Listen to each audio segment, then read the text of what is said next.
Hi guys, Assalamu alaikum. First of all, I want to wish everybody an Eid Mubarak. Hope everyone had great festivities. I'm so excited about this event. I mean, I think I've been waiting for this event my whole life, and then we'll understand why when we sort of talk about my story. But it is just an absolute honor that you guys have come from all parts of the country. We've got people from Karachi coming in here. We've got people obviously from Lahore. We have people visiting us from the States as well. We've got judges who are coming in from Iran. So this is truly a global event. And I'm just honored to be in your guys' presence. So thank you so much. Please give everybody a round of applause for doing this. So, welcome to the throwathon. This is going to be a fun 60 hours together. So I thought the way I'd start is telling you a little bit about who I am to begin. So I was born in Karachi, Seventh-day Adventist Hospital in '86. And if you ask my mother, she says you all would be shocked by how small the room was there. But I got really fortunate, because about a year later, my father got a job in the States. And so we moved to sunny California. You could say that I was, up in the early part of my life, very much your average burger butcher. But you know, something changed for me when I was about 10 years old that has stayed with me since. And that is that my father and his brothers started a company called Netzel, and it opened up a new world to me. That's my family, and that's a Netzel cake. I've eaten a lot of Netzel cake in my life. This is just one of them. It opened up a whole new world to me because it allowed me and my family to come to Pakistan frequently. Even more than that, it also opened up technology to me and became very close to my life. And I'll never forget one story that always sticks with me. So when I was 12 years old, I was at Alam Iqbal Airport picking up one of my cousins. And I'm there and I see a gentleman who dressed very simply, might have been a driver, and he had the most pareshan look on his face. And so I asked him, sir, what's wrong? And he looked at me and he told me that for the last 30 minutes, he had basically found 50 rupees on the floor, and for the last 30 minutes, he's been trying to figure out whose 50 rupees that was.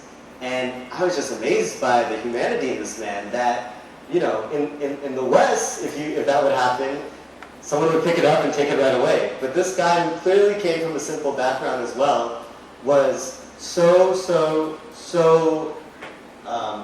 found it so important to identify whose money that was. And so that really indicated to me the general goodness in Pakistanis. And it made me love our country. Furthermore, my experience made me love technology as well. So I took that forward. Following that, I got involved in entrepreneurship. And I said that there are going to be two themes in my life in entrepreneurship. There's going to be a deep tech focus, and there's going to be a deep focus on Pakistan. So I was lucky enough to be on the co-founding team of a company called Bruzy, which is a business-to-business e-commerce platform for Fortune 500 companies. It was conceived and built all in Pakistan with the team here that I helped manage. It became popular enough that not only did we have many customers using it, one of our customers ended up actually buying the company. So that was our first exit.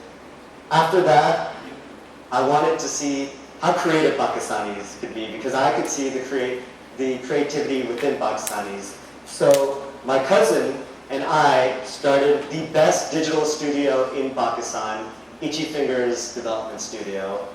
And it's been an incredible journey since then. We've got an amazing team. Some of them are here today. So I want to acknowledge you guys. And I also want to tell you guys we're hiring right now, so please shoot me an email if anyone's interested. But really, I want to also talk about the journey I've been on for the last year and a half. Started a company called Throw.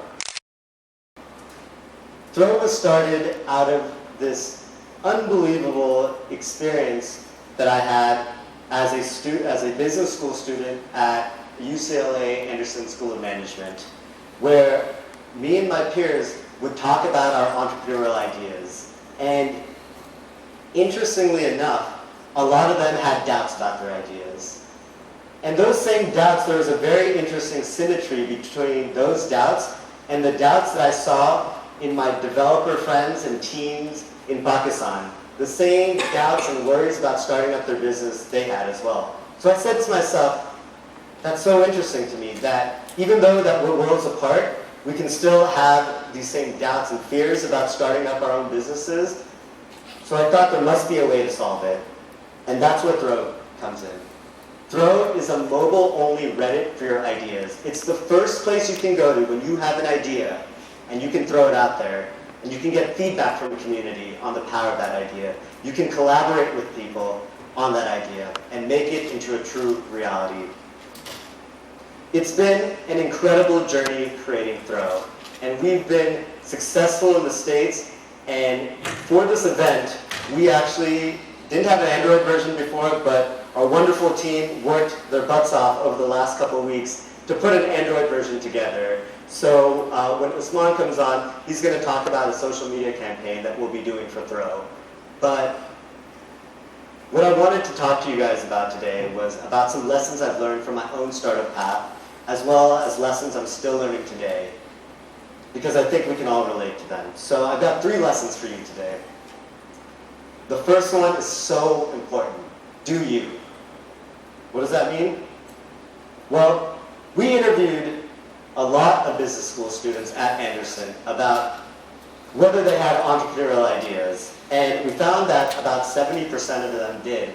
But only half of them had taken even one step towards making that idea a reality. Most people said, almost 90% of people said, executing an idea is very difficult. And the reasons behind it, I think we can all share, right?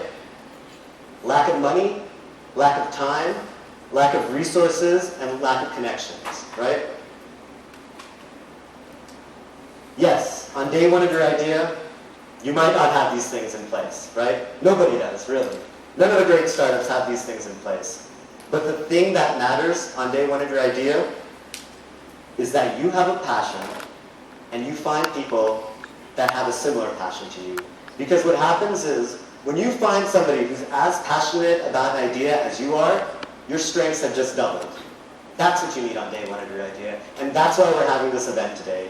This event is all about us expressing our passions, connecting with people who have similar passions, and making those ideas into a reality. So let's make that a goal for us here today. Number 2, distribute the future. I love this quote from William Gibson. The future is already here, it's just not evenly distributed. This quote has a lot of meaning to me. And if you think about where tech has gone over the last 10 years, it's a resounding quote. The reason being is we thought what tech would do was make us wealthy, right? But interestingly enough, tech has gone into a different direction. It's actually made it so that you don't have to be wealthy anymore. And it's taken services that were only available to the affluent and made them available to the masses, right?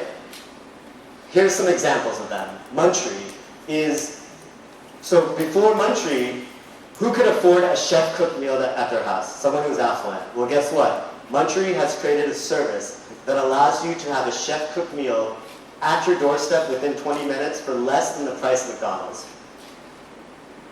Who could afford a private driver 10 years ago? Only affluent people. Who can afford one now? Most everybody that Uber's launched in. Who could afford to vacation to exotic locations around the world? Mostly affluent people. Well, thanks to the sharing economy and tools and platforms like Airbnb, a lot more people can. So this concept, distribute the future, I think it resonates even more with Pakistan, right? where we have an elite culture, where we have few that are at the top and everyone else. I think our goal in this room is to distribute the future to Pakistan.